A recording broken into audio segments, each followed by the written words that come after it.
வணக்கம். Welcome to கதை திரட்டு audio books.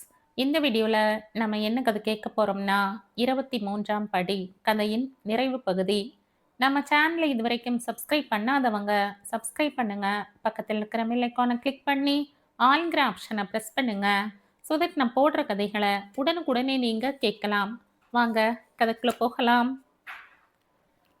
TR தென்னையில் இருந்து இறங்கி, முதலில் நீ இன்றிரவே கிளம்புவதற்கு வழி இருக்கிறதா என்று பார்க்கலாம், வா என்றவாறு முன்னே நடந்தார். பஸ்கள் செல்லும் பாதையை அடைந்த போது மணி 9:30 ஆகி இருந்தது. எப்படியாவது நீ ஹாசனுக்கு போய்விட்டால் பம்பாய்க்கு ரயில் கிடைத்துவிடும். ஆனால் இனிமேல் ஹாசன் போவதற்கு பஸ் எதுவும் இருக்காதே என்றுதான் பார்க்கிறேன் என்று டிஆர் சொல்லிக் கொண்டிருந்த போதே சாலையின் ஓரமாக ஒரு லாரி நின்றிருப்பதும் அதன் கீழே படுத்தபடி ஒருவரும் டார்ச் விளக்கு அடித்தபடி இன்னொருவரும் இருப்பது அவர் கண்ணில் பட்டது. வண்டியை ரிப்பேர் பார்த்து கொண்டிருக்கிறார்கள் என்று புரிந்து கொண்டவராக அவர்களிடம் சென்றார். ஹாசனுக்கு போகிறதா என்று விசாரித்தார். அங்கேதான் போவதாகவும் ரிப்பேர் பார்த்து முடிய 1 மணி நேரம் ஆகும் என்றும் அவர்கள் கூறிய உடனே அவர்களிடம் பேரம் பேசி வேணுவை ஹாசனில் கொண்டு போய் விடுவதற்கு ஏற்பாடு செய்தார். விடுதியை நோக்கி திரும்பினார்கள். 2 துணிமணிகளை எடுத்துக்கொண்டு புறப்பட்டு விடு என்றார் டிஆர். வேணு வாயடைத்து போயிருந்தான். அவர் இவ்வளவு வேகமாக காரியங்களை செய்வதைக் கண்டு. நான் ஏதோ யூகமாக சொன்ன விஷயத்தில் நீங்கள் இவ்வளவு அக்கறை காட்டுவீர்கள் என்று நான் எதிர்பார்க்கவில்லை என்று வாய்விட்டே சொல்லிவிட்டான். நீ யூகமாக சொன்னாலும் எனக்கு நிச்சயமாக பட்டு விட்டது என்றார் டிஆர் ஆழமான குரலில். நிச்சயமாய் ஏதோ போலி வேலைகள் செய்து டாக்டரை ஏமாற்றி அவருக்கு தீராத அவமானத்தை ஏற்படுத்த பார்க்கிறார்கள். அதற்கு நான் விடப்போவதில்லை. அன்று இரவு 11 மணி சுமாருக்கு வேணு களப்பேடு கிராமத்தை விட்டு புறப்பட்டான் பம்பாயை நோக்கி. அடுத்த நாள் மொத்தமும் வேணுவை பற்றி டிஆர் யாரிடமும் பேசவில்லை. கிருபாகரன் அவனை பற்றி கேட்டபோது, வேற என்ன வேலை அவனுக்கு, பெங்களூரிலே யாரையோ பார்க்க வேண்டுமாம், கிளம்பி விட்டான் என்ற கோபமாக சலித்து கொள்வதைப் போல சொன்னார். அன்று மாலை ஹம்பியில் ஆராய்ச்சி நடத்தி கொண்டிருந்த ஒரு குழுவின் தலைவரும் துணை தலைவரும் டாக்டர் நாகலட்சுமியை சந்திக்க வந்திருந்தார்கள். நாகலட்சுமி அவ்வளவாய் உற்சாகம் இல்லாதிருந்ததால் டிஆரே அவர்களை பிரெஞ்சுகளுக்கு அழைத்து சென்று காட்டி பிறகு விடுதிக்கு அழைத்து வந்து குறிப்புகளையும் திரட்டியிருந்த பொருள்களையும் காட்டினார். ரியலி டாக்டர், நீங்கள் பிரமாதமான வேலைகள் செய்திருக்கிறீர்கள் என்று நாகலட்சுமியை பாராட்டினார் வந்திருந்தவர்களில் ஒருவர். இருந்தாலும் நான் வந்தது களப்பிரர்களை பற்றி அறிவதற்காக, அதில் எனக்கு வெற்றி கிட்டவில்லை என்றாள் நாகலட்சுமி ஒரு பெருமூச்சுடன். சமையல் அறையில் இருந்து தேநீர் வாங்கி வந்து அனைவருக்கும் வழங்கினார் டிஆர். பைதவே, இங்கே உங்களுக்கு எர்த் ட்ரமர் ரொம்ப இருந்ததோ என்று விசாரித்தார் வந்திருந்தவரில் இளையவர்.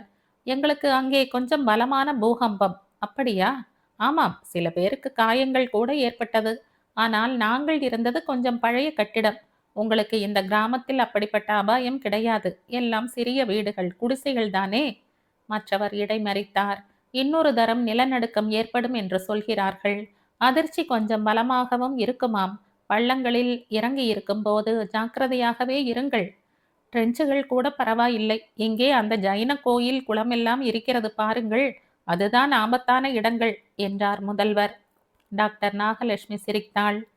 அங்கே எனக்கு போக வேண்டிய வேலையே கிடையாது. 10 வருடத்துக்கு முன்பே டாக்டர் பிஷன் சிங் அங்கே விஸ்தாரமாய் எக்ஸ்கவேஷன்கள் நடத்தி 2 வால்யூம் எழுதிவிட்டார். நல்லது doctor. Congratulations for your magnificent works here என்று கை குலுக்கிவிட்டு இருவரும் ஜீப்பில் ஏறி புறப்பட்டு சென்று விட்டார்கள். நாகலட்சுமி டிஆரிடம் மேக்னிஃபிசன்ட் ஒர்க்காம், கிண்டல் செய்கிறார்கள் என்ற வெறுப்பும் கசப்புமாக கூறிக்கொண்டிருந்த சமயம் கிருபாகரன் ரொம்ப வேகமாக அவர்களிடம் வந்தார். டாக்டர், ஆரம்பத்திலேயே எனக்கு இஷ்டமில்லை இதில். டிஆர் தான் என்னை கேட்காமலே செய்தார். அது நாளுக்கு நாள் விபரீதமாய் போகிறது. போட்டோ எவ்வளவு தெளிவா எடுக்கிறீர்களோ அவ்வளவு குழப்பம் உங்கள் பேச்சில் என்று அன்புடன் கண்டித்தாள் நாகலட்சுமி. என்ன கிருபாகரன், எது உங்களை கேட்காமல் செய்தேன் என்று டிஆர் கேட்டார். கிருபாகரன் வெடித்தார். மோனியை இங்கே நம்முடன் அழைத்து வந்ததைத்தான் சொல்கிறேன். நான் என்ன பச்சை குழந்தையா? என்னை பார்த்து கொள்ள எனக்கு தெரியாது. அவள் என்ன எனக்கு காவல்? இப்படி வாருங்கள் என்று அவரை வீட்டுக்குள் அழைத்து சென்றாள் டாக்டர் நாகலட்சுமி. நாற்காலியில் உட்கார்த்தி வைத்த பின்னர், என்ன நேர்ந்து விட்டது அதனால் என்று கேட்டாள். அவள் எனக்கு மதிப்பு மரியாதை கொடுக்கறதில்லை. என் பேச்சுக்கு பயப்படுவதில்லை. வேறென்ன வேண்டும் என்றார் கிருபாகரன். கிஷோர் கிஷோர் என்று என்ன வேண்டியிருக்கிறது எப்போது பார்த்தாலும்? ச்சு, அவ்வளவுதானா என்று சிரித்து விட்டாள் நாகலட்சுமி. கிருபாகரன், உங்களை ரொம்ப மாடர்ன் ஆள் என்று நினைத்திருந்தேன். தப்பு. முதல் நம்பர் கட்டுப்பெட்டி என்று தெரிகிறது. படித்த பெண், அறிவுள்ளவள். அவளுக்கு மட்டும் அவளை பார்த்து கொள்ள தெரியாதா? அதற்காக எல்லை இல்லாமல் போவதா?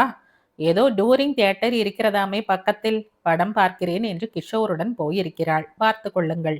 லீடர் என்கிற முறையில் நீங்கள் அவளை கண்டிக்க வேண்டும் டாக்டர். பேசாமல் நாளைக்கு அவளை ஊருக்கு அனுப்பிவிடுங்கள். எல்லோருமே 4 நாளில் கிளம்பத்தான் போகிறோம். அதற்குள் எதுவும் நேர்ந்து விடாது. பயப்படாமல் இருங்கள். ஒரு வேலை தருகிறேன், கவனியுங்கள். ஏரியா ஜியிலே ஒரு மண்டை ஓடு கிடைத்தது. புரோட்டா ஆஸ்ட்ரலாய்ட்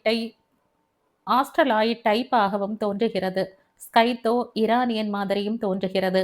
நீங்கள் புகைப்படம் எடுத்து வையுங்கள். உங்கள் டென்ட்டில் வைத்திருக்கிறேன் என்று கூறி கிருபாகரனை அனுப்பி வைத்தாள் நாகலட்சுமி.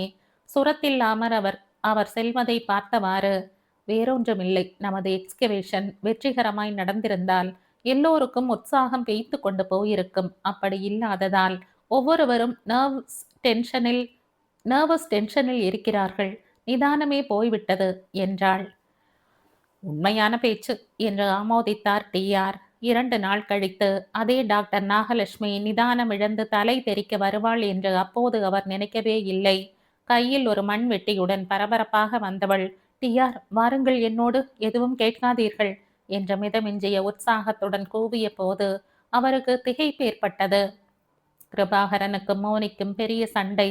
அதன் நடுவே ஒரு முக்கியமான தகவல் எனக்கு கிடைத்தது என்று மகிழ்ச்சியுடன் சொல்லிக்கொண்டே அவள் அந்த புராதன ஜைன கோவிலை நோக்கி வேகமாய் நடந்தபோது அவருக்கு அதிர்ச்சி ஏற்பட்டது. இங்கே ஒரு மாபெரும் சுரங்கம் இருக்கிறது டிஆர், அறிவு சுரங்கம் என்று ஆவேசம் கொண்டவள் போல் அறிவித்துவிட்டு பைத்தியக்காரி போல் சிரித்து கொண்டே அவள் வெட்டத் தொடங்கிய போது அவருக்கு திகில் ஏற்பட்டது. 15 வருடங்களுக்கு முன்பு ஒரு வெயில் காலத்து காலை வேளை பம்பாய் மாதுங்காவில் சற்று வசதியானவர்கள் வசிக்கக்கூடிய பேட்டையில் அமைதியான பகுதி. 10-12 வயது உள்ள சிறுவன் ஒருவன், அரை நிஜார் அணிந்தவன், ஒரு காலை தூக்கி நொண்டிக் கொண்டே தன் வீட்டுக்குள் நுழைந்தான். அக்கா, அக்கா என்று அவன் குரல் கொடுக்கும் முன்பே அந்த அக்கா ஜன்னல் வழியாக அவன் வருகையை பார்த்துவிட்டாள் போல் இருக்கிறது. என்னடா தம்பி, கால்ல என்ன அடி என்று பதறிக்கொண்டு ஓடி வந்தாள். இளமையும் செழுமையுமான பருவம், செல்வத்தின் ஊட்டம் முகத்தில் பிரகாசமாக தெரிந்தது. அன்பும் கனிவும் ததும்பும் குரல், பாசமும் இனிமையும் வீசும் கண்கள். முல்லா, கிளாஸ் துண்டான்னு தெரியல அக்கா, குத்திட்டது என்று கூறியபடி தரையிலே உட்கார்ந்து விட்டான் தம்பி. அவளும் அவன் அருகில் உட்கார்ந்து கொண்டு முள் குத்திய காலை இழுத்து தன் மடி மீது வைத்து கொண்டாள். இது போன்ற தம்பியின் விஷமத்தனங்களுக்காகவே பவுன் சங்கிலியில் கோத்து வைத்திருக்கும் சேஃப்டி பின்னை எடுத்தாள். எங்க வலிக்கிறது? எங்கே குத்தி கொண்டாய் சொல்லு. இங்கேயா, இங்கேயா என்ற சிறுவனின் பாதத்தில் ஒவ்வொரு இடமாக அமுக்கி அமுக்கி கேட்டாள்.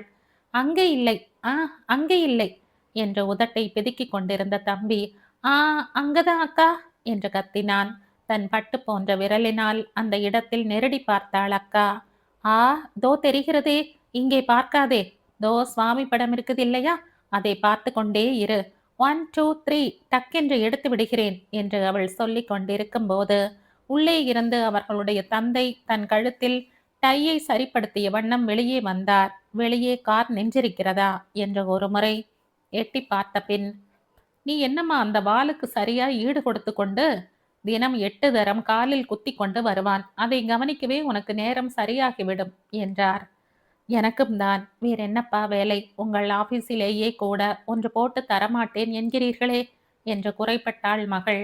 கிருஷ்ணமூர்த்தியின் கையில் உன்னை ஒப்படைத்து விட்டால் அப்புறம் அவன் உன்னை எங்கே வேண்டுமானாலும் வேலைக்கு அனுப்பட்டும் என்று சொல்லிவிட்டு பெண்ணின் முகம் வெட்கத்தினால் சிவந்து மகிழ்ச்சியினால் மலர்வதை ரசித்தபடியே தன் அலுவலகத்துக்கு புறப்பட்டு விட்டார்.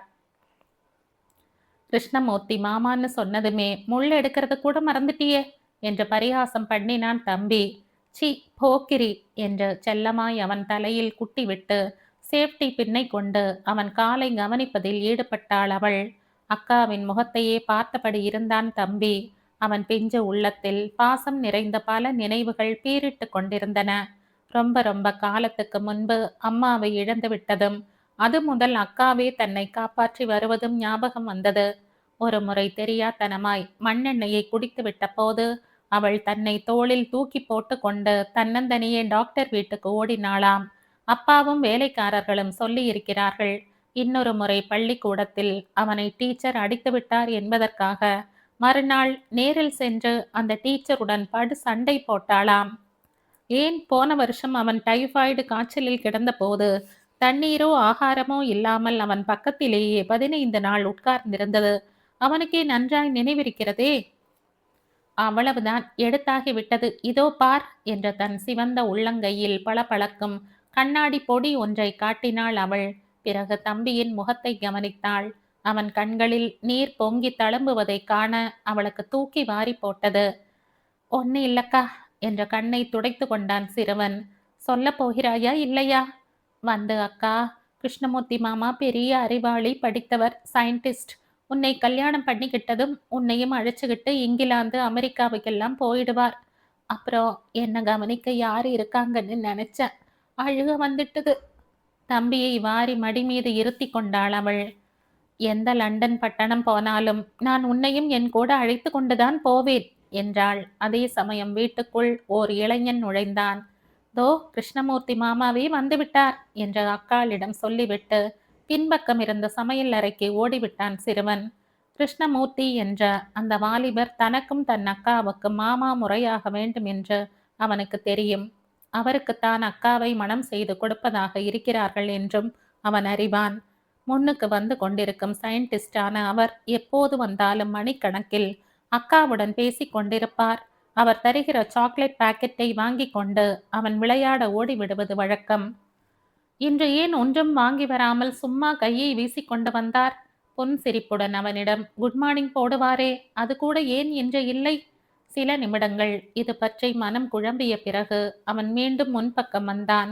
பெரிய அதிர்ச்சி காத்திருந்தது. அக்கா, அவனுடைய உயிருக்குயிரான அக்கா சோஃபாவில் படுத்து கிடந்தாள். மழை மாதிரி கண்ணீர் கொட்டி கொண்டிருந்தது. உணர்வுடன் இருக்கிறாளா அல்லது மயக்கமாய் கிடக்கிறாளா என்று தெரியவில்லை. கிருஷ்ணமூர்த்தி மாமா அதை குறித்தெல்லாம் கவலைப்படாதவர் போல கதவை சாத்தி கொண்டு வெளியேறி கொண்டிருந்தார். அக்கா, அக்கா என்று அவள் தோள்களை கட்டிக்கொண்டு கூவினான் தம்பி. என்னக்கா நடந்தது? கிருஷ்ணமூர்த்தி மாமா உன்னை அடிச்சாரா, திட்டினாரா? இப்பவே போய் அவரை கொன்னிடுறேன் பார் என்றெல்லாம் பதறினான். அவன் போய் விடாதபடி கையை அழுத்தி பிடித்து கொண்டாள் தமக்கை. ஆனால் விம்மி விம்மி வெகு நேரம் அழுது கொண்டுதான் இருந்தாள்.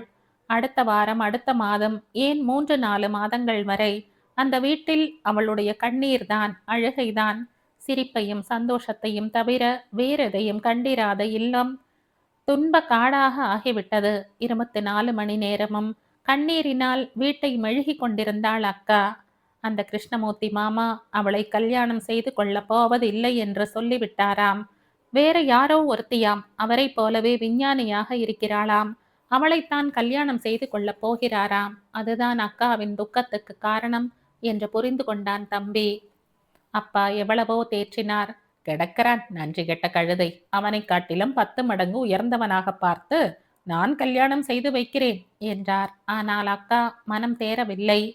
வினாடிக்கு வினாடி, நிமிடத்துக்கு நிமிடம், நாளுக்கு நாள் அவளுடைய துயரம் பெருக்கெடுத்தது. தம்பிக்கு தாங்கவே இல்லை.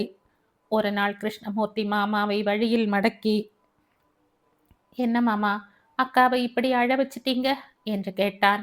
நீ போடா, அரை டிக்கெட் என்று அவனை மிக லேசாக தள்ளிவிட்டார் அவர். அவன் பல்லை கடித்தான், பொறுமினான், உருமினான், கையை பிசைந்து கொண்டு தவித்தான்.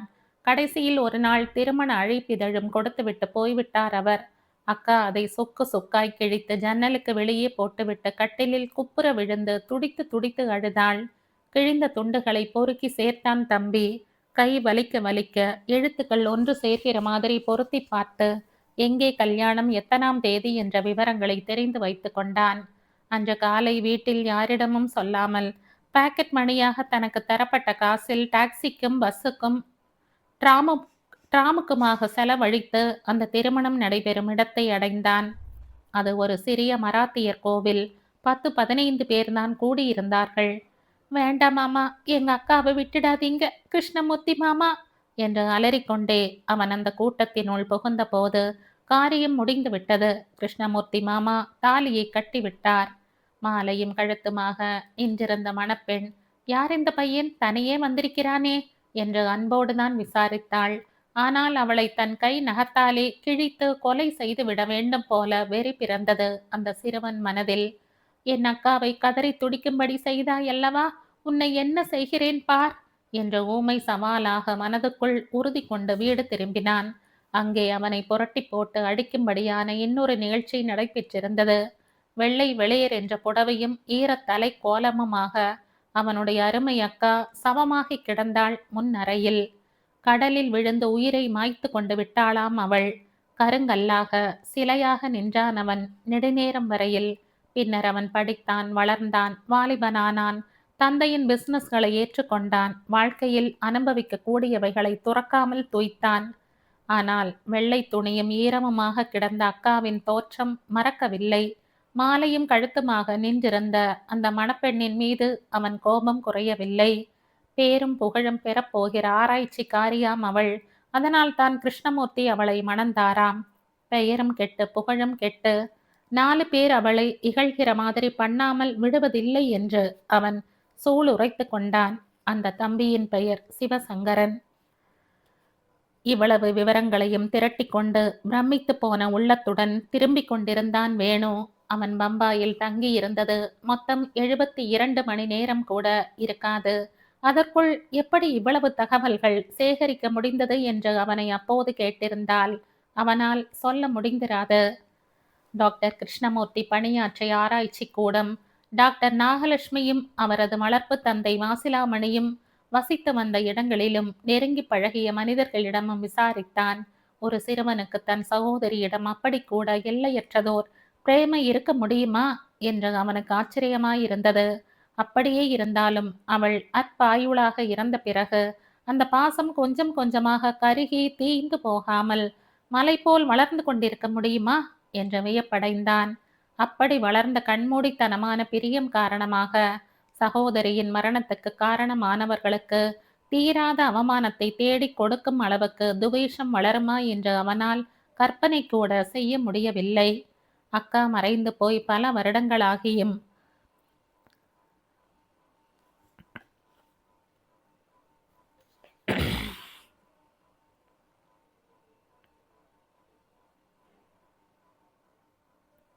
அந்த வெறுப்பும் வெறியும் சிவசங்கரனின் மனதில் இருந்து மறையாதிருப்பது எவ்வளவு பெரிய அதிசயம்! நாகலட்சுமி, நீ ஒரு பெரிய ஆராய்ச்சிக்காரியாம். உன் அறிவு ஒரு மாபெரும் கடலாம். அதனால் தான் டாக்டர் கிருஷ்ணமூர்த்திக்கு உன் மீது காதல் பிறந்ததாம். இருக்கட்டும் இருக்கட்டும்.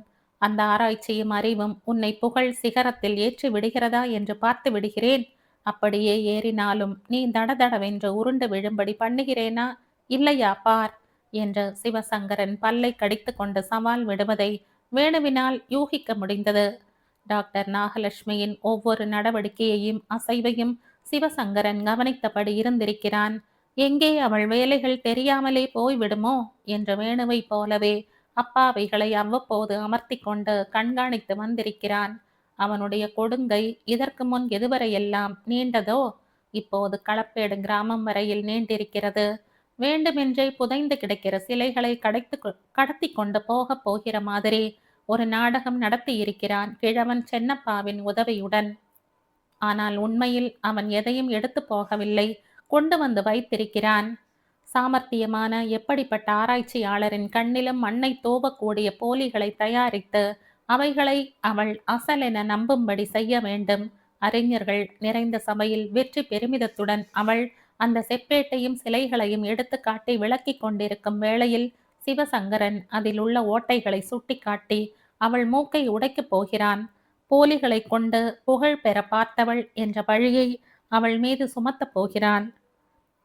டாக்டர் நாகலட்சுமி தாங்க முடியாத அவமானத்தில் துடிக்க வேண்டும். துடித்து தற்கொலை செய்து கொண்டாளானால் அபார வெற்றி. குறைந்தபட்சம் தன் கணவனை போலவே அவளும் சித்தம் பிரம்மை ஏற்பட்டு மனநோய் விடுதியில் சேர்க்கப்பட்டால் கூட போதும், பாதி திருப்தி ஏற்பட்டுவிடும். இதற்கு நடுவே ஏற்கனவே மனநோய் விடுதியில் உள்ள அந்த கிருஷ்ணமூர்த்திக்கு குணம் ஏற்பட்டு விடக்கூடாது. அதற்காக பணத்தாசை பிடித்த எந்த டாக்டரையோ அமர்த்தி வைத்திருக்கிறான். அவர் மூலம் அடிக்கடி தெரிந்து கொண்டு வருகிறான். ஹாசன் நிலையத்தை ரயில் நெருங்க நெருங்க வேணுவுக்கு பதைப்பு ஒரு புறமும் நிம்மதி மறுபுறமும் ஏற்பட்டன. எப்படிப்பட்ட கடைசி நிமிடத்தில் அவன் இவ்வளவையும் கண்டுகொள்ள முடிந்தது? எத்தனை பெரிய அவமானத்தில் இருந்து ஆபத்தில் இருந்து டாக்டர் நாகலட்சுமியை காப்பாற்ற முடிந்தது? ஆனால் இந்த ஆறுதலும் மகிழ்ச்சியும் களப்பேடு கிராமத்தை அடைந்த போது மறைந்து விட்டன. என்னவோ ஒரு மாறுதல் அவனை சங்கடப்படுத்தியது. அதன் காரணமோ ஆதாரமோ அவனுக்கு புலப்படவில்லை. விடுதிக்கு நடந்தான். டாக்டர் நாகலட்சுமி இல்லை. சமையல்காரர் அம்மாள் காலையிலேயே புறப்பட்டு போய்விட்டார்கள். இப்ப 2 நாளாய் ஒரே பரபரப்பு, எக்கச்சக்கமாக வேலை என்றார். ட்ரெஞ்சுகள் வெட்டிய முகாமுக்கு சென்றான். அங்கே வேலை எதுவும் நடைபெற்று கொண்டிருக்கவில்லை. கூடாரங்களில் ஆட்கள் இல்லை. எதிர் சரகில் இருந்த டீ கடைக்கு போய் விசாரித்தான். அட, உங்களுக்கு தெரியாதா? அந்த பழைய ஜைன கோவில் இல்லை, அங்கேதான் ஆராய்ச்சி நடத்துகிறார்கள். ஏதோ 2 சிலைகள் கூட கிடைத்ததாம் என்றான் டீ கடைக்காரன். வேணுவுக்கு அவன் பேச்சு விளங்கவில்லை. ஜைன கோவிலை பற்றி யார் நாகலட்சுமிக்கு சொன்னது? சொல்ல வேண்டாம் என்ற கிருபாகரனிடமும் டிஆரிடமும் எச்சரித்திருந்தானே. பாதி வழி போயிருந்த போது எதிரில் வந்தார் டிஆர். வேணு, என்ன ஆயிற்று? என்ன தெரிந்து கொண்டாய் என்று பரபரத்தார். நாம் நினைத்தபடி எல்லாமே ஃப்ராடு தான் சார். டாக்டரை ஒரு பெரிய ஹோக்ஸில் மாட்ட வைக்க சூழ்ச்சி நடந்திருக்கிறது. நல்ல வேளை. நல்ல வேளையா? அவர் மாட்டிக்கொண்டாயிற்று. அந்த ஜைன கோவிலில் இங்கொன்றும் அங்கொன்றுமாக கிடைத்தவைகளை வைத்து கொண்டு தலைக்கால் புரியாமல் குதிக்கிறார். ஏதோ ஏமாற்று மாதிரி இருக்கிறது என்று சொன்னேன். காதிலேயே வாங்கி கொள்ளவில்லை. மெட்ராஸிலே இருக்கிற டிபார்ட்மெண்ட்டுக்கும் தந்தி கொடுத்து ஒரு ஸ்பெஷல் மீட்டிங் ஏற்பாடு பண்ண சொல்லிவிட்டார். இப்போது நாம் என்ன சொன்னாலும் ஒரு வார்த்தை கூட அவரிடம் எடுபடாது என்று பதைத்தவர் அவனை தரதரவென்று இழுத்து கொண்டு நடந்தார் ஜைன கோயிலை நோக்கி. டாக்டரிடம் எதுவும் சொல்ல வேண்டாம் என்றேனே என்றான் வேணு. நானா சொன்னேன்? எல்லாம் கிருபாகரனால் வந்த வினை என்ற டிஆர் தோ பார் என்று கையை நீட்டி காட்டினார். சாலையில் ஒரு மதகடியில் அலங்கோலமாக உட்கார்ந்திருந்தார் கிருபாகரன். அவர் கண்கள் சிவந்து தலை கலைந்து கிடந்தது. உதட்டின் ஓரங்களில் விகாரமான சிரிப்போடு சிவந்த மதுவின் திரவமும் வடிந்து கொண்டிருந்தது. பாதி காலியான மதுப்புட்டி இருந்தது. கிருபாகரன் ஓடி சென்று அவரை உலுக்கினான் வேணு. என்ன கோரம் இது? எப்போது இப்படி மாறினீர்கள்? மோனி பார்த்தால் இருதயம் வெடித்து போவாளே. மோனியா? பைத்தியக்காரனை போல சிரித்தார் கிருபாகரன். மோனியின் இதயமா வெடிக்கும்? இல்லை இல்லை, என் இருதயத்தை தான் அவள் வெடிக்க வைத்திருக்கிறாள். கிருபாகரன் குடிகாரராக காட்சி தந்த கோலமும் மோனியை பற்றி அவர் ஆத்திரத்துடன் பேசிய பேச்சும் வேணுவை திகைக்க வைத்தன. என்ன சொல்கிறார் இவர் என்றான். ஆனால் டிஆர் பொறுமை இழந்தார். இவன் பேச்சை அப்புறம் வந்து பார்த்து கொள்ளலாம். வா, ஏதோ உளறி தொலைத்தான் அந்த ஜைன கோவிலை பற்றி. ஆராய்ச்சி எல்லாம் பயனில்லாமல் போய்விட்டது என்று மனம் வெறுத்து போயிருந்த டாக்டருக்கு இவன் தகவல் பெரிய புதையல் போல தோன்றிவிட்டது. அதையெல்லாம் நம்பாதீர்கள் என்று நான் என்ன அலறியும் கேட்காமல் அங்கே போய் வெட்ட ஆரம்பித்து விட்டார். 2 சிற்பம் வேறு கிடைத்ததும் அறிவு அடியோடு அஸ்தமித்து விட்டது. மறுத்தோ எதிர்த்தோ ஒரு வார்த்தை சொன்னால் தன்னை எதிர்த்து கலகம் செய்வதாக நினைக்கிறார் என்று தெரிவித்துக் கொண்டே வேணுவை இழுத்து கொண்டு ஜைன கோவிலுக்கு ஓடினார். கோவிலுக்கும் குளத்துக்கும் நடுவே இருந்த பிரகாரத்தில் டாக்டர் நாகலட்சுமியும் மோனியும் இருந்தார்கள். சுற்றிலும் பல இடங்களில் பள்ளங்கள் தோண்டப்பட்டிருந்தன. கூலி ஆட்கள் போய்விட்டார்கள். கையில் ஒரு மண்பாண்ட துண்டை எடுத்து வைத்து கொண்டு மோனிக்கு ஆர்வத்துடன் விளக்கி கொண்டிருந்தாள் நாகலட்சுமி. அவள் குரலில் உற்சாகம் பெருக்கெடுத்தோடியது. வா வா வேணு, நீ போயிருந்த 4 நாட்களுள் இங்கே புரட்சியே நடந்துவிட்டது தெரியுமா என்று படபடவென்று சொல்லத் தொடங்கியவளை இடைமறித்தான் வேணு. டாக்டர், இதை இப்படியே விட்டுவிடுங்கள். உங்கள் பணி அந்த பழைய சைட்டிலே தான் இருக்கிறது, இங்கே இல்லை. இதெல்லாம் ஹோக்ஸ், உங்களை சிக்க வைப்பதற்காக செய்யப்பட்டிருக்கும் சூழ்ச்சி. அலட்சியமாக சிரித்தாள் நாகலட்சுமி. டிஆரின் இன்ட்ராக்டினேஷன் உன் தலையில் நிறைய ஏறிவிட்டாற் போலிருக்கிறது. இல்லை டாக்டர், அவருக்குத்தான் நான் சொன்னேன் என்று வேணு கூறிக்கொண்டிருந்த போது இடப்புறம் இருந்த மண்டபத்துக்குள் இருந்து வந்தான் கிஷோர். அவன் கையில் ஒரு செப்பு தகடு இருந்தது. டாக்டர், இதை பாருங்கள் என்று நாகலட்சுமியிடம் காட்டினான். ஒரு நிமிடம்தான் பார்த்தாள் நாகலட்சுமி. உடனேயே, ஸ்பிளெண்டிட் கிஷோர், பழைய தமிழ் வட்டெழுத்து மாதிரி இருக்கிறதே. ஓ சீக்கிரம், இதை கண்டெடுத்த இடத்திலேயே வேறு என்னென்ன இருக்கிறது பார். மை காட், மலை போல எவ்வளவு நிதர்சனமாக உண்மை தெரிகிறது. அப்படியும் இவர்கள் ஆளுக்கு ஒரு விதண்டாவாதம் பேசுகிறார்கள் என்றாள் பரவசமும் பரபரப்புமாக. கிஷோர் திரும்பவும் ஓடி மறைந்தான் அந்த மண்டபத்துக்குள். வேணு கத்தினான். பைத்தியக்காரத்தனம் டாக்டர்! இப்படிப்பட்ட வடிகட்டின பைத்தியக்காரத்தனத்துக்கு எப்படித்தான் நீங்கள் இரையாவீர்களோ தெரியவில்லை. நீயும் டிஆரும் தான் பொறாமைக்கு இரையாக இருக்கிறீர்கள் என்று உருமினாள் டாக்டர் நாகலட்சுமி. அதனால் தான் இந்த இடத்தை பற்றி முன்பே தெரிந்து வைத்திருந்தும் என்னிடம் துளியும் தெரிவிக்காமல் மறைத்திருக்கிறீர்கள். கிருபாகரன் மூலம் நான் தெரிந்து கொண்டு விட்டதால் குறுக்கே விழுந்து மறிக்கிறீர்கள். No Venu, no DR, sorry, I can't oblige. Doctor, நீங்கள் இவ்வளவு மூர்க்கத்தனமாய், இப்படி ஒரு முரட்டு பிடிவாதமாய், நோனோ, நான் நினைக்கவே இல்லை என்றார் டிஆர். இத்தனை வருடங்களில் இப்படிப்பட்டதொரு நிலைமையை பார்த்திராத பிரமிப்பு அவர் குரலையும் பேச்சையும் தலைகீழாக மாற்றியிருந்தது.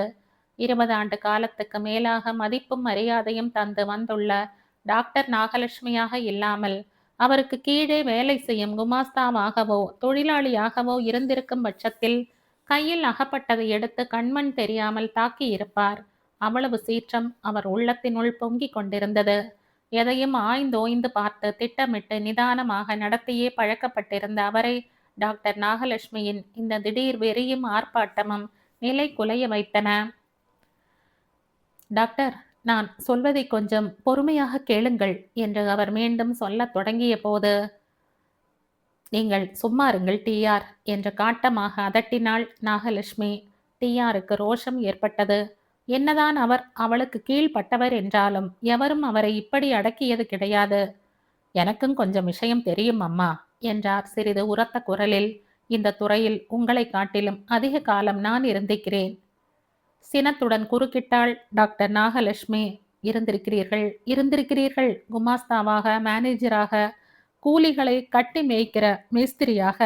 யாருக்கு எவ்வளவு பணம் தர வேண்டும் என்ற பிரச்சனை வரும்போது கட்டாயம் உங்களை கலந்து கொண்டு உங்கள் யோசனைப்படி செய்கிறேன். இது அறிவு சம்பந்தப்பட்ட விஷயம், ஆராய்ச்சி சம்பந்தப்பட்ட விஷயம். இதிலேயும் எனக்கு கொஞ்சம் தெரியும் டாக்டர் என்றார் டிஆர் உணர்ச்சி பெருக்கினால். அவர் குரல் கரகரத்து விட்டது. என்ன தெரியும் உங்களுக்கு? கேம்ப் வெற்றிகரமாக முடிந்தது. எல்லாம் டிஆர் தான் பார்த்து கொண்டார் என்ற உங்கள் உழைப்பை பாராட்டி ஒரு வார்த்தை சொல்கிற போது 5 நிமிஷம் சந்தோஷப்படுவீர்கள். அதற்கு மேல் என்ன தெரியும் உங்களுக்கு? கண்கள் குருடாகும் அளவுக்கு செப்பேடுகளை பார்த்து நகக்கண்களில் ரத்தம் வரும் அளவுக்கு மண்ணையும் கல்லையும் சுரண்டி மூளையின் செதில்கள் கரையான் புற்று மாதிரி பொலபொலத்து உதிரும் அளவுக்கு ஒரே ஒரு சொல்லின் வேரை கண்டுபிடித்து நாம் மேற்கொண்ட ஆராய்ச்சி வெற்றி பெறும்போது உள்ளங்காலில் இருந்து உச்சந்தலை வரை பரவசம் பெருக்கெடுத்தோடுமே. அது உங்களுக்கு தெரியுமா? கற்றவர்களும் மேதாவிகளும் ஆராய்ச்சியாளர்களும் நிபுணர்களும் அறிஞர்களும் நிறைந்திருக்கிற அவையில் எழுந்து நிற்கும் போது வெற்றி பெருமிதத்தினால் இருதயம் துடிக்கும் துடிப்பை பற்றி உங்களுக்கு தெரியுமா? ஆயிரக்கணக்கான கண்கள் உங்களை பொறாமையுடனும் அதிசயத்துடனும் அட்மிரேஷனுடனும் பார்க்கும்போது நாடி நரம்புகளில் ஏற்படும் கதகதப்பை பற்றி உங்களுக்கு தெரியுமா? ஆராய்ச்சியின் வெற்றியை பாராட்டும் நேரத்தில் இளம் கைகள், முற்றின கைகள், எலும்பும் தோலுமான கைகள், மென்மையான கரங்கள், சொரசொரப்பான கைகள், மலையில் அணைந்தவை, சிவந்தவை, கருத்தவை, மெலிந்தவை, உருண்டவை, இப்படி நூற்றுக்கணக்கான கைகள் உங்கள் கைகளை பிடித்து ஓயாமல் குலுக்க அதிலே பிறக்கும் இன்ப வேதனையை பற்றி உங்களுக்கு தெரியுமா? கழுத்தில் இட்ட மாலைகளில் இருந்து சிதறிய ரோஜா இதழ்கள் புடவையின் மடிப்பில் எல்லாம் தங்கி தங்கி சிரிக்கின்ற அழகை பற்றி உங்களுக்கு தெரியுமா? வாரே வா, எக்ஸலண்ட் டாக்டர். மதுப்புட்டியின் கடைசி சொட்டை நாக்கில் வடித்தபடி கத்தினார். குளத்தங்கரையின் கீழ்ப்படியில் உட்கார்ந்து தண்ணீரை ஒரு காலால் அலைந்து கொண்டிருந்த கிருபாகரன். அந்த ஒரு விகாரமான குரலை தவிர மற்றபடி அங்கே பரிபூரணமான நிசப்தம் நிலவியது. டாக்டர் நாகலட்சுமியின் ஆவேசமான பேச்சு அவளுடைய கற்பனை கோட்டை எவ்வளவு வானளாவ உயர்ந்திருக்கிறது என்பதை முதல் தடவையாக வெளிப்படுத்தியது. அந்த பேச்சை எதிர்த்து ஒரு சிறு முனகல் எழுப்பவும் அச்சம் ஏற்பட்டது வேணுவுக்கு. இருந்தாலும் இதுதான் ஒரே சமயம் என்று, கடைசி சமயம் என்று அவன் உணர்ந்தான். ஆகையால் சொன்னான், ஆமாம் டாக்டர், டிஆருக்கு மட்டுமில்லை, எங்கள் யாருக்குமே தெரியாது ஆராய்ச்சியின் அருமை பெருமைகளை பற்றி.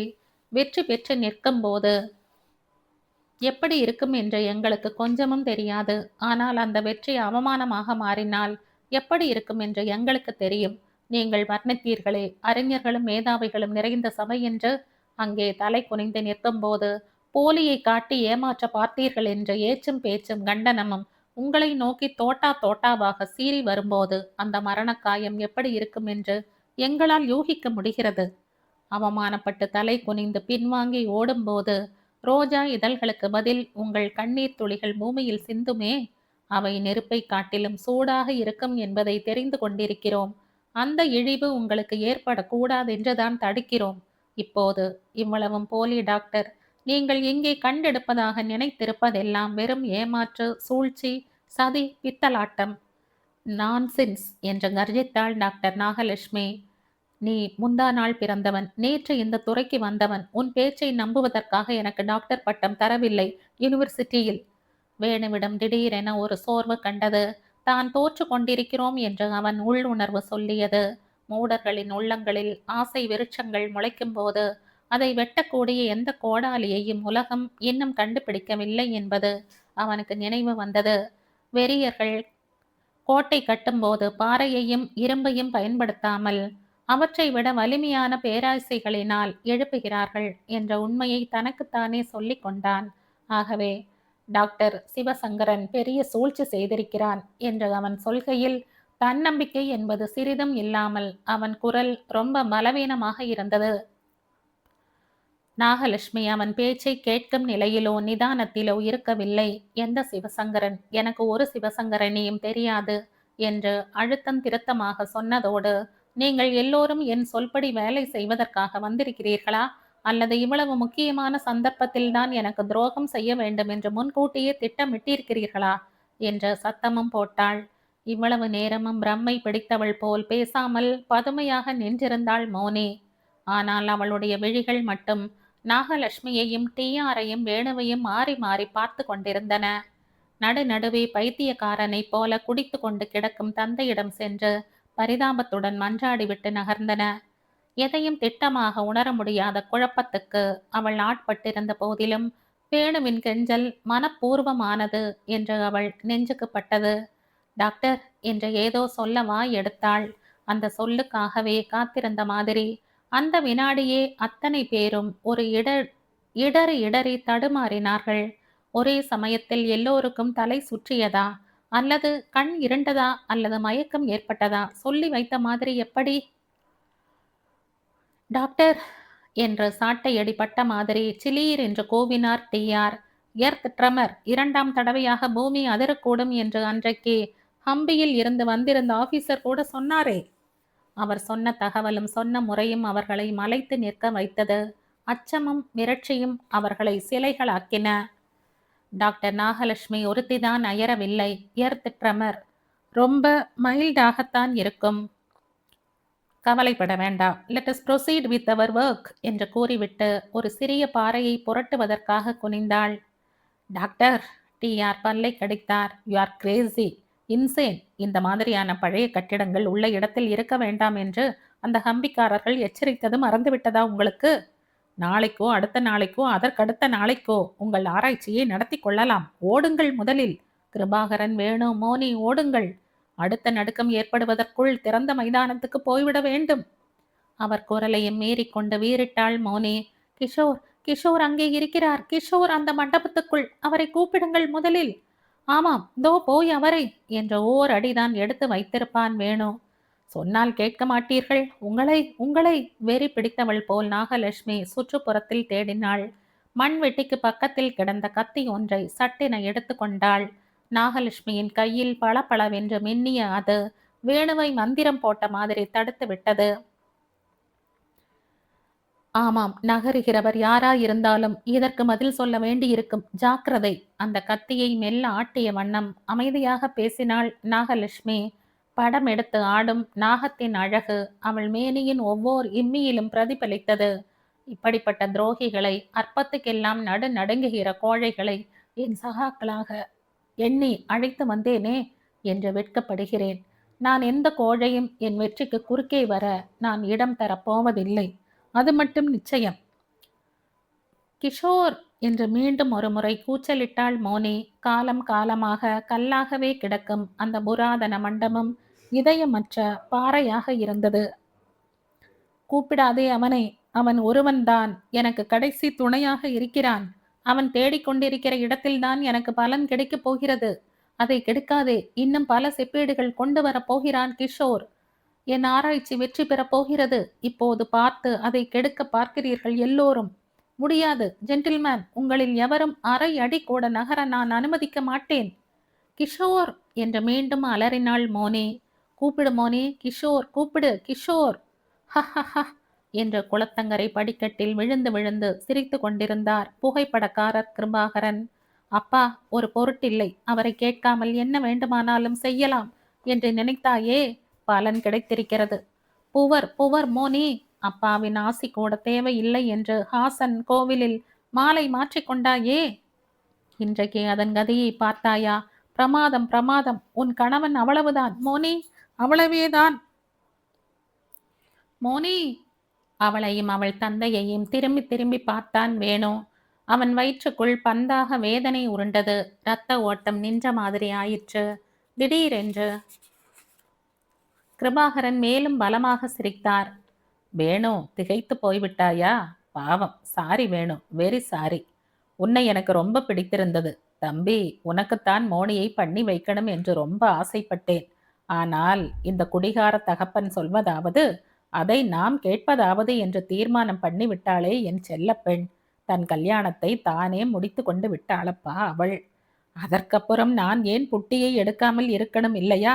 சொல்லு வேணும், நான் செய்தது கரெக்டு தானே இல்லையா? திடீரென்ற சிரிப்பை நிறுத்தி கொண்டு அழத் தொடங்கினார் அவர். நாகலட்சுமி சிரித்தாள். கரெக்ட் கிருபாகரன், நீங்கள் குடிக்க ஆரம்பித்தது ரொம்ப கரெக்ட். மது அருந்திய உற்சாகத்தில் தானே இந்த இடத்தை பற்றி சொன்னீர்கள்.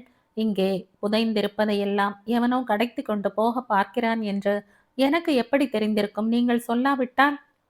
கிஷோர் கூவவில்லை மோனி, கேவினாள்.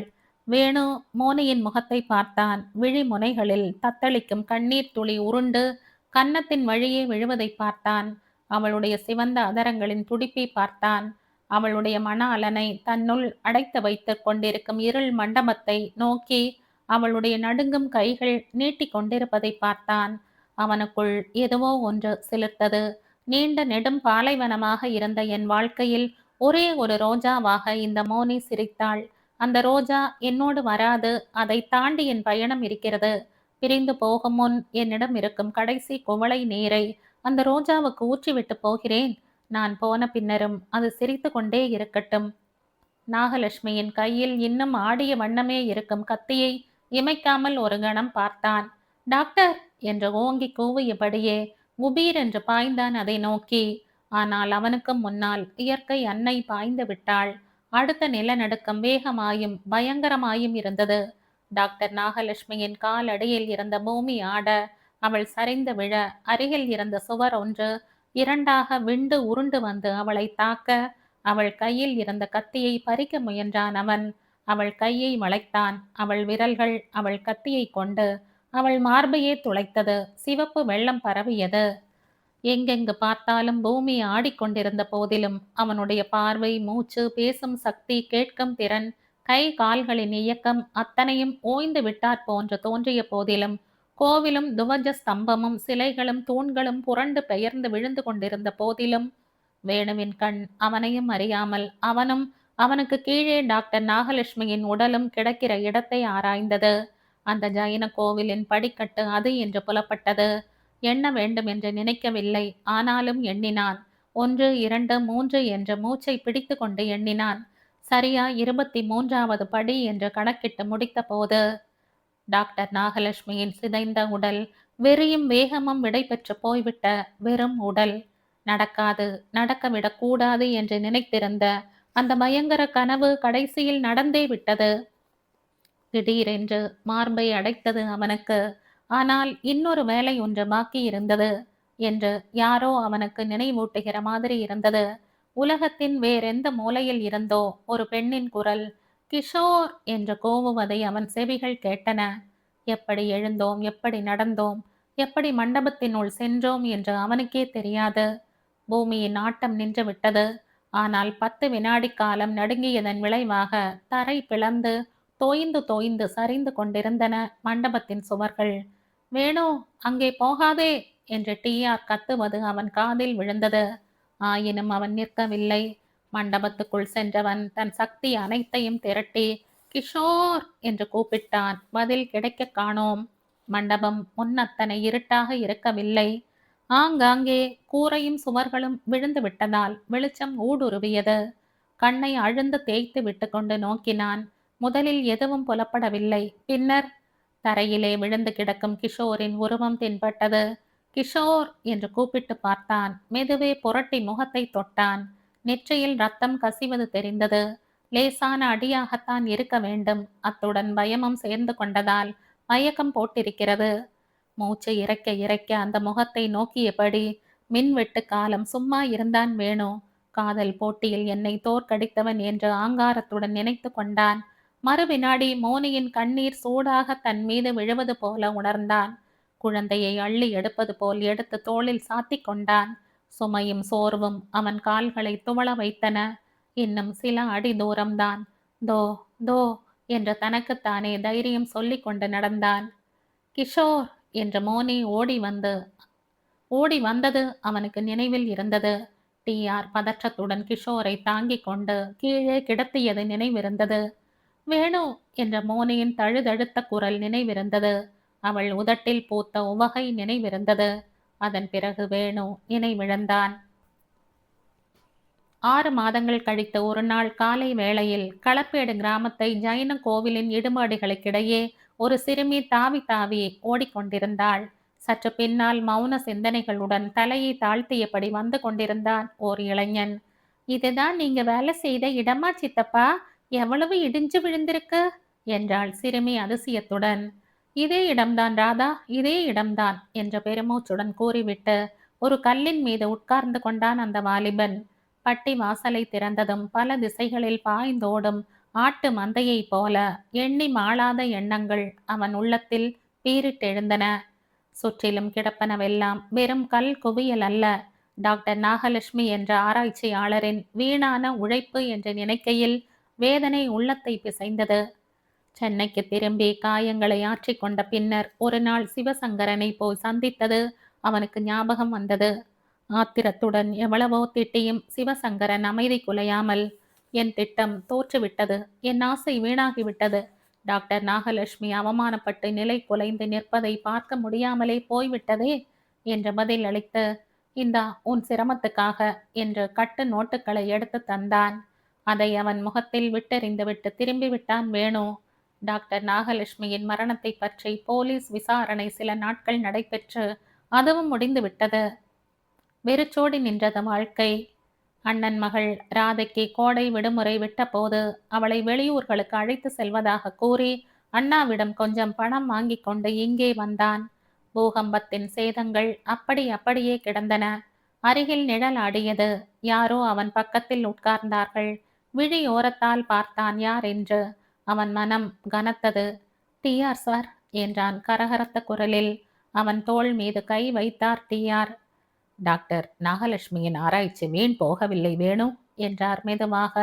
மௌனமாக இருந்தான் அவன். கொஞ்சம் பொறுமையுடன் இருந்திருக்கலாம் அவர் என்றார் டிஆர் ஒரு நெடுமூச்சுடன். இந்த ஜைன கோவில் குறுக்கிட்டு அவர் கவனத்தை திருப்பி விட்டதுதான் துரதிர்ஷ்டம். ஒரிஜினலாக அவர் ஆராய்ச்சி செய்து கொண்டிருந்த ட்ரெஞ்சுகளில் இருந்து பல பொருள்களை எடுத்து கெமிக்கல் அனாலிசிஸுக்கு அனுப்பி இருந்தோம். போன வாரம்தான் பதில் வந்திருக்கிறது. அதன்படி டாக்டரின் கனவுகள் சரிதான் என்று தெரிய வருகிறது வேணு.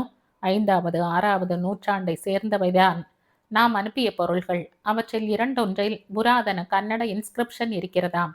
தளவாய்ப்புற செப்பேட்டில் இருந்தது போன்ற அதே மாதிரியான தமிழ் வாக்கியம் கூட ஒரு கல்லில் இருந்ததாம். வேணு சூழ் கொட்டினான். களப்பிரர்கள் கன்னட நாட்டில் இருந்து வந்திருக்க கூடும் என்ற டாக்டரின் ஆராய்ச்சி ஓரளவு சரி என்றாகிவிட்டது. அதை உறுதி செய்வதற்காக, நாகலட்சுமியின் ஆராய்ச்சியை பூர்த்தி செய்வதற்காக ஒரு எக்ஸ்பெடிஷன் மறுபடியும் வைக்கலாம் என்று இருக்கிறேன். நல்ல காரியம் என்றான் வேணு சுவாரஸ்யமில்லாமல். நீயும் என் குழுவில் சேர வேண்டும். நானா? நான் எல்லாவற்றிலும் தோல்வியடைந்தவன் சார். என்னால் யாருக்கும் எத்தகைய பிரயோஜனமும் கிடையாது. என் வாழ்க்கையே வீணாகிவிட்டது. அப்படியா நினைக்கிறாய் வேணு என்றவர் ஒரு தபால் உரையை தந்தார். படித்து பார். பிரித்ததுமே அந்த கடிதத்தின் கையெழுத்து அவனுக்கு புரிந்துவிட்டது. அவன் இதயம் கிளர்ந்தது, கண்ணில் நீர் திரண்டது. அந்த பூகம்ப அதிர்ச்சிக்கு பிறகு அப்பா மறுபடியும் திருந்தி வருகிறார். கிஷோருடன் நான் சௌக்கியமாக சந்தோஷமாக இருக்கிறேன். டிஆர் சார் அவருடன் மெரினாவில் சிரித்து கொண்டே உலவும் போதும், சஃபயரின் இருட்டில் அவரோடு உரசி உட்கார்ந்திருக்கும் போதும், டிரைவின்னில் ஒரே பீச் மெல்பாவை இருவருமாக ரகசியமாக சுவைக்கும் போதும், இந்த வாழ்வை எனக்கு அளித்தவர் வேணுமல்லவா என்று நினைத்து கொள்கிறேன். அவர் மட்டும் அன்று தன் உயிரை துரும்பாக மதித்து என் கிஷோரை மீட்டு வந்து தந்திராவிட்டால் எனக்கவே நெஞ்சு நடுங்குகிறது. அவருக்கு காதலில் தோல்வி ஏற்பட்டிருக்கலாம். ஆனால் அந்த தியாக உள்ளத்துக்கு தோல்வியே கிடையாது. எதிர்காலத்தில் எவ்வளவோ வெற்றிகள் உண்டு அவருக்கு. வேணு கண்களை துடைத்து கொண்டான். சார், அந்த தளவாய்புர செப்பேட்டில் என்ன இருக்கிறது என்றீர்கள் என்றான் திடீரென்று ஏற்பட்ட உற்சாகத்துடன். கோட்டு பையில் இருந்த ஒரு காகிதத்தை வெளியில் எடுத்தார் டிஆர். தோ தளவாய்புர செப்பேட்டில் இருக்கும் வாசகங்கள் இதுதான். இதே போலத்தான். வேணு படிக்கலானான். ஓங்குதிரை வியன் பரப்பில் உததி ஆலயமாக தேங்கமழ் மலர் நெடுங்கட்டிசை மகளிர் மெய் காப்ப விண்ணன் பெயர் எய்திய மேக ஞாலி விதானத்தின் தன் நிழற்கீழ். குழந்தை ராதை இன்னும் கற்களை பொறுக்கிக் கொண்டிருந்தவள் சித்தப்பாவின் குரலில் திடீரென்று தென்பட்ட சுறுசுறுப்பை கண்டு ஆச்சரியப்பட்டாள்.